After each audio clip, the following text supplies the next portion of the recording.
The recent Ukraine war has been dominated by the slow and relentless pressure on Ukrainian armed forces, while the more mundane issue of Ukraine's debt repayments has been overlooked. Ukraine was facing a bond debt payment by August 1st, and failure to meet the repayment terms would mean Ukraine would default on its debt, making it harder to secure additional loans in the future.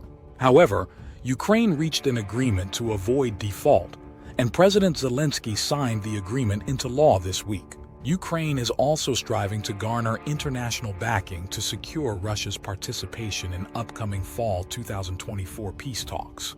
This is easier said than done, as Russia is to accept participating in peace talks when they are in a position they have no real incentive to compromise at the peace table on what they believe they can take on the battlefield. Ukraine must incentivize the Russians to negotiate outside of battlefield pressure and focus on economic and financial benefits of peace talks. This road most likely leads to China, which Ukraine Foreign Minister Dmytro Kuleba visited in late July.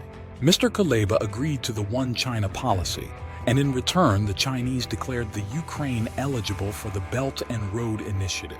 This could serve as a funding mechanism for Ukraine to start rebuilding after the war is over, while also increasing China's European profile. The restructuring of Ukraine's debt suggests that debtors are anticipating an imminent end to the war, with bondholders accepting a 37% loss in their bond values, saving Ukraine about $12 billion in annual debt repayment. This agreement allows Ukraine to re-enter the bond market when the security situation improves and reconstruction starts. The November elections in the United States weigh on both China and Ukraine, with Ukraine fearing the Trump administration's pressure on all warring parties to sign a deal to end the war could lead to limits on military aid. China is concerned because they want to avoid a Trump presidency, and signing a peace would give Biden-Harris a foreign policy win to help their election prospects. A Harris win will likely mean a continuation of alliances forming in Asia, and a Trump win will most likely mean economic hardship for China.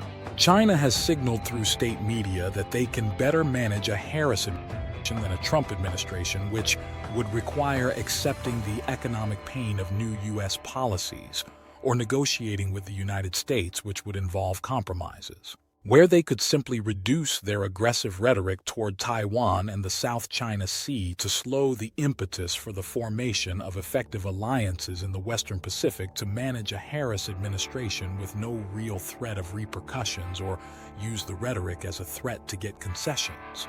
The Ukrainian population in non-occupied regions has shown a softening stance toward continuing the war. The recent prisoner exchange, the shuttle diplomacy of the current EU President Viktor Orban to Kyiv, Moscow, and Beijing, and the terms of the debt repayment are all indications that peace talks might actually be taken seriously for the first time since 2022.